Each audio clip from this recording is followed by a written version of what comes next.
Silent Stars. Chapter 1. Adrift. The small freighter spaceship, the Pillar, floated silently in the vastness of space. Its engines, once reliable and steady, were now cold and lifeless. Inside, Captain Isaac Hartman sat in the cockpit, staring out at the endless void. He had managed to escape the clutches of the thieves who had pursued him, but at a great cost. The damage to his ship was extensive, and no matter how many times he tried, the engines refused to turn on. Isaac sighed and ran a hand through his hair. He had been a freighter captain for over 10 years, and he had faced countless dangers and challenges. But nothing prepared him for this. Stranded in space, with no hope of rescue, he knew he had to find a way to cope with this new reality. He glanced at the ship's console, the blinking lights and warning messages a constant reminder of his dire situation. The ship's energy was low, and he had to conserve power if he wanted to survive for as long as possible. Isaac took a deep breath and decided to create a daily routine. It was the only way he could maintain some semblance of control over his life. He started with the basics, rationing his food and water supplies, checking the ship's systems, and making small repairs here and there where he could. He set aside time each day for exercise, knowing that keeping his body strong was essential. He also made sure to spend time on personal hygiene, even if it seemed pointless. Maintaining a sense of normalcy was crucial to keeping his spirits up. His routine became his anchor, giving him a sense of purpose and structure. He woke up each morning, went through his tasks, and tried to stay positive. But as the days turned to weeks, the reality of his situation began to weigh heavily on him.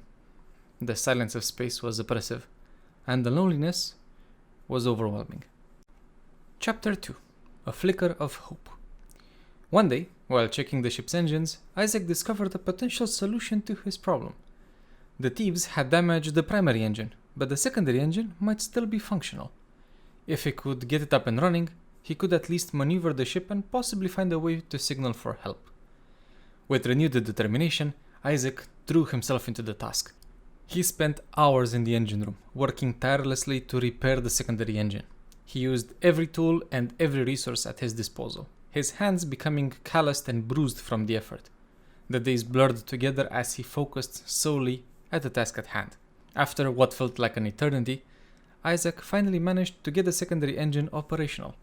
He rushed to the cockpit and fired it up, his heart pounding with anticipation. The engine sputtered and roared to life, and for a brief moment Isaac felt a surge of hope. But it was short-lived.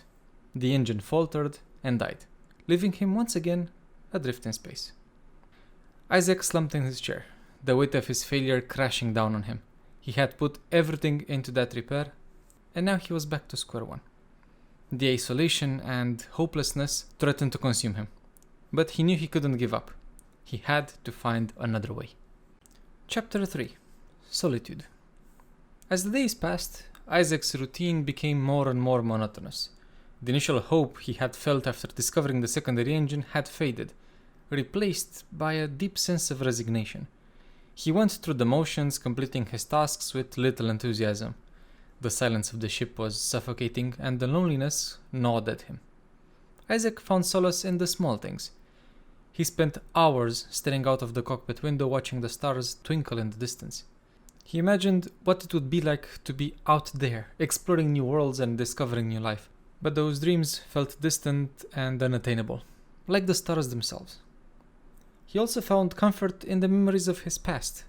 He thought about his family, his friends, and the adventures he had experienced as a freighter captain. He remembered the laughter and the camaraderie and the thrill of exploration and the satisfaction of a job well done. These memories were bittersweet, a reminder of what he had lost, but also they gave him strength. Isaac began to accept his situation.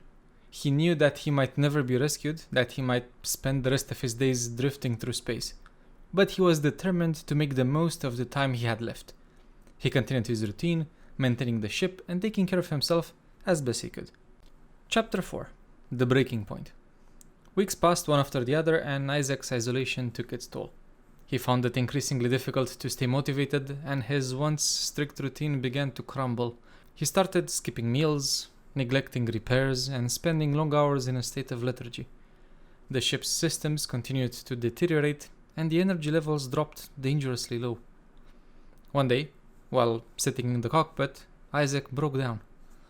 The weight of his situation became too much to bear, and he was overwhelmed by a wave of despair.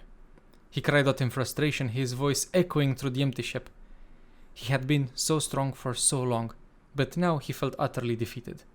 However, in his darkest moment, Isaac found a strange sense of clarity. He realized that he had been clinging to the hope of rescue, of finding a way out of his predicament. But now he understood. He understood that he had to let go of that hope. He had to accept his fate and find peace within himself. He took a deep breath and wiped away his tears. He knew what he had to do. He had to make peace with his situation and find a way to live out his remaining days with dignity. Chapter 5. Acceptance. With renewed sense of purpose, Isaac began to rebuild his routine. He started small, focusing on the basics, eating regular meals, exercising, and maintaining personal hygiene. He also took time each day to reflect on his life, to appreciate the experiences he had and the people he had known. He found solace in the simple pleasures of life. He spent hours reading the books stored in the ship's database, immersing himself in stories of adventure and wonder. He listened to music, letting the melodies wash over him and lift his spirits. He even started keeping a journal, recording his thoughts and feelings as a way to process his emotions. As the weeks passed, Isaac felt a sense of peace settle over him. He had come to terms with his situation and accepted that he might never be rescued. But he was no longer afraid. He had found a way to live with purpose and dignity, even in the face of certain death. Chapter 6. The Final Days. Isaac's days became a blur of routine and reflection. He continued to take care of himself and the ship as best as possible, but he knew that his time was running out. The energy levels were critically low, and he had to make every moment count. He spent his final days writing letters to his loved ones, even though he knew they would never be delivered. He poured his heart into those letters, expressing his gratitude, his regrets, and his love. It was a way for him to say goodbye, to leave a part of himself behind. Isaac also took time to appreciate the beauty of the universe. He spent hours in the cockpit, watching the stars and marveling at the vastness of space. He felt a deep sense of connection to the cosmos and a sense of belonging that had never been there before. In his final days, Isaac found a sense of peace and acceptance. He knew that his journey was coming to an end, but he was ready. He had lived a full life, a meaningful life, and he was grateful for every moment. Chapter 7. The End. One day, Isaac went through his routine one final time. He ate a small meal, exercised, and took care of the ship as best he could. He spent hours writing in his journal, reflecting on his life and the lessons he had learned. He listened to his favorite music, letting the melodies fill his heart with warmth. As the ship's energy levels reached their critical limit, Isaac prepared for the unavoidable. He climbed into his bunk and closed his eyes, taking deep, calming breaths. He felt a sense of peace wash over him, a sense of acceptance and contentment. Just as he was about to drift off to sleep, an alarm sounded, indicating the ship's energy was dangerously low. Isaac smiled to himself, knowing that his time had finally come. He sighed and let go, embracing the darkness with a sense of peace and acceptance. And then there was silence.